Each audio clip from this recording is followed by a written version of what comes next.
Hello mga idol, good morning sa ating lahat.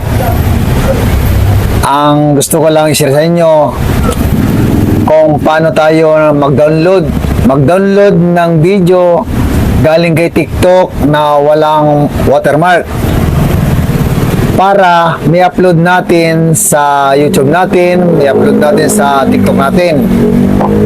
Pag mayroon kasi watermark, nakadagdag ng violation sa pag-upload kay Facebook, kasi ayaw ni Facebook kasi na mayroong nakasulat na TikTok, ayaw din ni YouTube.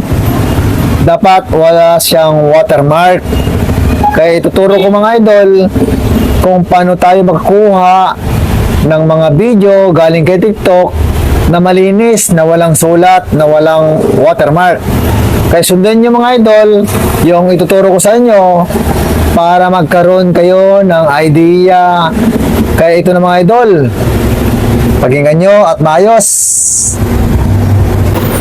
Ang unang gagawin po natin ay pupunta tayo dito sa TikTok apps. Ito si Ivana Alawi. Pupunta dito sa arrow, copy link. Pagkatapos copy link, exit po natin.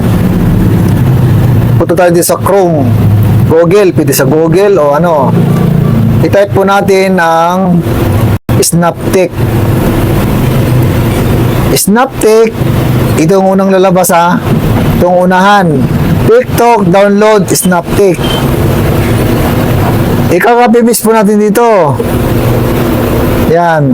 Tapos i-download po natin. Tapos, download ulit. Export natin sa gitna. Walang gamit yan. Yan, nagda-download na po siya. I-details po natin, tingnan natin. Ito, nagda-download na po yung video. Yan. Ngayon, okay na. Pupunta natin sa, buksan po natin yung video kung walang watermark.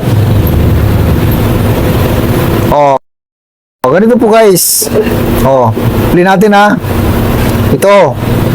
Walang watermark yung pag-download ng TikTok videos. Kaya kung gusto nyo na maging maayos yung mga video na walang watermark, sundan nyo lang po yung ginawa ko. Napakadali lang po yun. Kaya mga idol, napakadali lang mag-download ng video na walang watermark, walang sulat, walang TikTok, para may upload po natin sa mga Facebook natin, sa mga YouTube natin. Kaya napakadali at paka-pwede. Pag nagustuhan mo naman yung yung tinuro ngayong araw, ay paka-pwede humingi po ng isang like at isang share. At baka pwede naman pakipalo dyan o pakisubscribe ang aking YouTube channel at ang aking Facebook page at ang aking account. Yan. Ilang sa akin mga idol ay maraming salamat sa inyong lahat dyan. At maraming salamat ulit. Bye-bye!